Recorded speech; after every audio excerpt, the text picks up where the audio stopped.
भजपिंग सिकारिका महाराज की जय। मां सब प्रार्थना करिए ना मां, लेकिन आए तो बेसी बढ़िया जानते मासों कड़ बंद प्रार्थना करे अपने भावना का भक्ति भोल माता रानी चरणार में हम सब चढ़ा छे।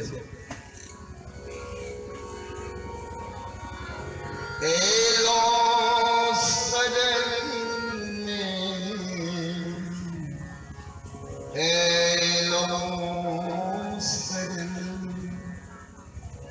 एलो सजन बंदल छी अभागन एलो सजन बंदल छी अभागन हमरो भाग्य बना दिया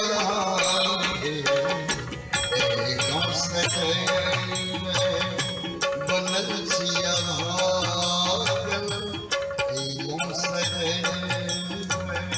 बनल छिया भागन हमरो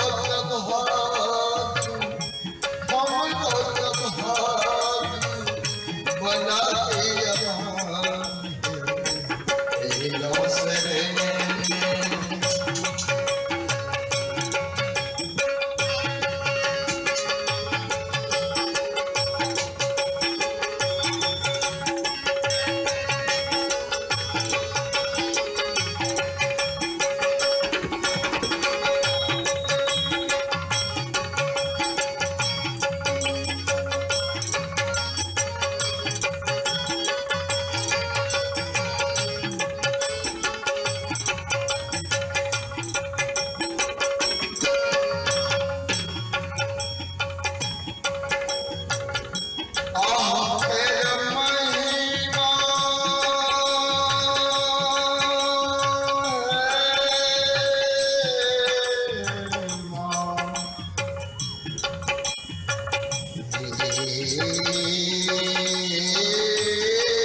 हमरो सुधारे गगन नसीब मां हमरो सुधारी हमरो भाग्य बना दिया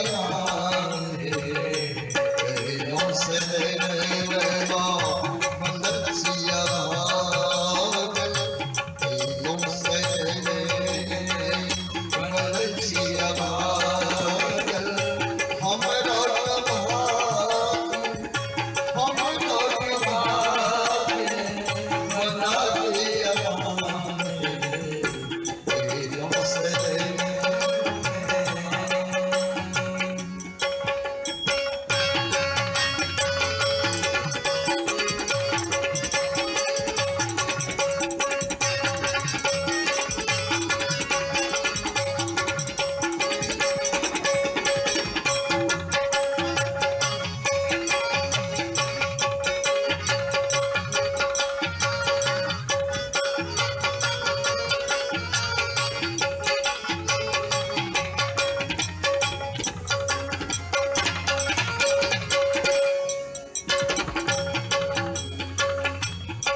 अहम अनेक अनेक नाम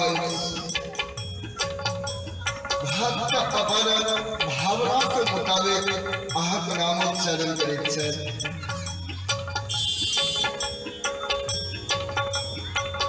किछु नाम हमहूँ सब माता भवानी चरणारविंद में समर्पित करिए।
अपना पावन गाम में माँ जगत माता जगदम्बा कालिका के पूजा के प्रारंभ भेल छल।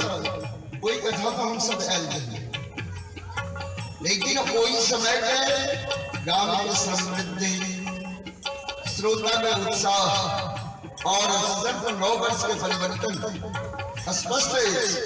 जे माँ के अहेतुकी कृपा प्रसाद एक ग्रामवासी पर अवश्य छल।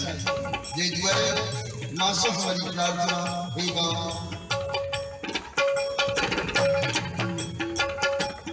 जगा दे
संवत्सर विकलांग